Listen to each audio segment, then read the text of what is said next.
안녕하십니까, 익스프레스 그룹의 강동호입니다. 오늘은 제가 왜 개인 요식업들이 장사가 안 되는지에 대해서 말씀을 드리고 그에 따른 해결책을 제시하도록 하겠습니다. 첫째, 길을 걸어가시다 보면 많은 프랜차이즈들을 보실 겁니다.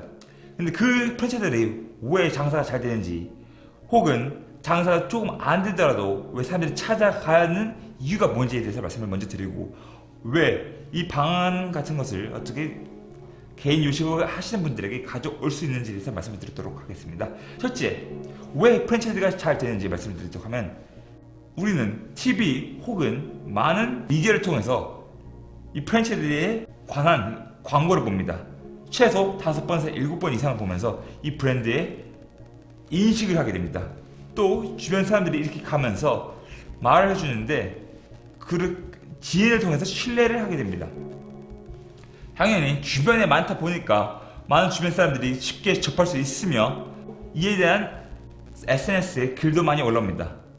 그렇기 때문에 소비자들은 이 브랜드에 대해서 신뢰를 하기 때문에 당연히 과감히 의심 없이 소비를 한다는 것이죠. 두 번째로는 왜 소비자들이 사장님의 가게에 가지 않는 이유를 말씀드리도록 하겠습니다. 이것은 개인 요식업일 경우입니다. 카페나 혹은 식당이 되겠는데요. 먼저 식당 위주로 말씀을 드리도록 하겠습니다.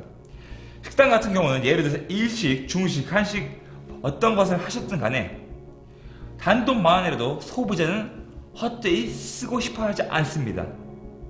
그렇기 때문에 알려지지 않은 이 식당을 알리기 위하여는 처음에 어떤 음식이 있는지 시각적으로 표현할 수 있는 게 제일 중요합니다.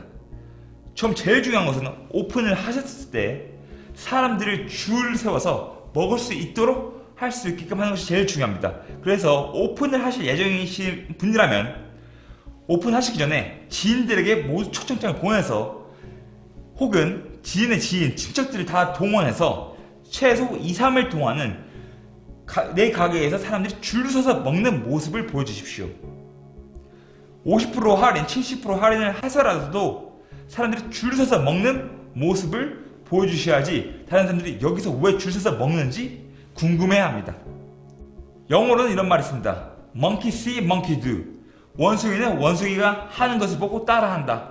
사람이 줄을 서서 있는 것을 보면 당연히 심리적으로 나도 저기가 정말 맛있다라고 생각하기 때문에 줄을 서게 됩니다. 예를 들어서 한번 말씀을 드리겠습니다. 백화점에 가시면은 보석 판매하시는 상점을 보실 수 있습니다. 거기서 보시면 굳이 보석하면 넓은데도 불구하고 극소수 인원만 들어오게 함으로써 사람들을 입구에서 줄을 서게 합니다. 그 이유가 바로 심리를 이용하는 것입니다. 줄을 서서 서 있으면 사람들이 여기는 정말 좋은 데다 혹은 유명한가 보다라는 심리를 이용해서 소비자를 불러들이는 것입니다. 그렇기 때문에 굳이 사지 않더라도 먼저 줄을 서서 보게 됨으로써 그 브랜드에 대한 신뢰도를 높이는 것입니다. 사람들이 당연히 많이 서 있기 때문에 이만한 가치는 합리적인 것이라고 스스로 판단을 내어버립니다. 요식업에 마찬가지로 사람들이 줄을 서 있으면 당연히 여기는 맛있는 곳이구나 라는 것을 사람들이 자동적으로 인식을 합니다. 이것이 2-3일 정도 연속으로 발생되면 사람들이 나도 한번 맛을 봐야겠다는 인식입니다. 여기서 제일 중요한 것은 이 고객들이 다시 돌아오게끔 하는 것입니다. 자, 그러면 어떻게 돌아오게 할 것인지 제가 한 가지 팁을 드리도록 하겠습니다. 식당의 경우, 혹은 개인 요식업의 경우 바로바로 자기들이 어떤 서비스를 제공할 수 있는 결정권을 가지고 있기 때문에, 예를 들어서 어떤 메뉴를 제공했을 경우에 특별한 서비스를 제공해 주십시오. 단 조건이 하나 있습니다. 이 사진을 먹는 것을 소셜미디어에 올리고 후기를 남겨주시면 서비스도 드리지만 후에 오실 시 20% 할인, 30% 할인 쿠폰을 드리십시오. 그럼으로써 이 사람들이 다시 오게끔 만드는 것입니다. 자, 그러면은 그렇게 되면 적자가 아니냐라고 말씀을 하실 수 있습니다. 처음에는 마케팅 비용이라고 쓰신다고 생각하시는 게 맞습니다. 제가 예를 들어서 말씀을 드리겠습니다. 이 물이 있습니다.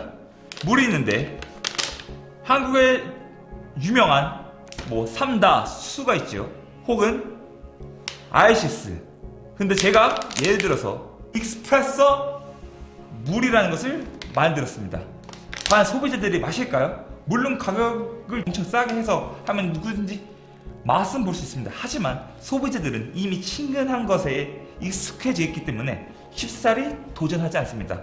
그리고 단돈 500원, 1000원이라는 돈도 쉽게 저희 익스프레소 물에는 소비하지 않는다는 것이죠.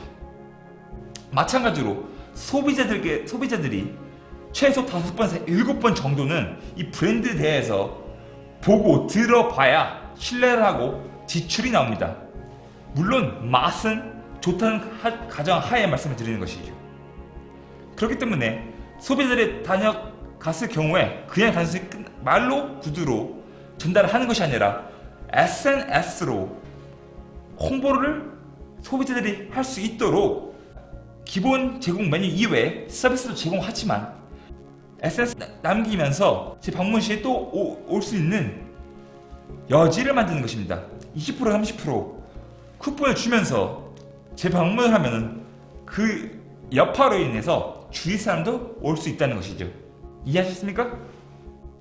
그럼 이제 푸드코스트에 대해서 잠깐 설명하도록 하겠습니다. 보통 푸드코스트는 식재료가 들어가면서 보통 15%에서 20% 정도 들어가는데 여기에 쿠폰을 더하면 총 40%가 됐죠. 또 월세, 뭐 인건비 하면 50%, 60%, 뭐 최대 70%까지도 들어가겠습니다. 30% 정도의 이익을 가져가시는 건데 처음에 이 30% 가져가셔도 나쁘지 않은 것이 추후에 많은 손님들이 오게 됨으로써 이 마케팅 비용은 점점 줄어들고 또 이익은 계속 많아지니 바쁠 것이 없는 것이죠. 이렇게 이익이 쌓임으로써 2호점, 3호점을 다른 지역에 추가할 수 있습니다. 그럼으로써 여기가 정말 성공한 곳이구나라는 것을 사람들이 저절로 인지할 수 있도록 만드는 것입니다. 이때까지 익스프레소의 강동훈이었으며 궁금하신 점은 아래 코멘트로 남겨주시면 자세한 답변을 해드리도록 하겠습니다. 또한 개인적으로 컨설팅이 필요하시면 아래 이메일로 연락주시면 도와드리도록 하겠습니다. 감사합니다.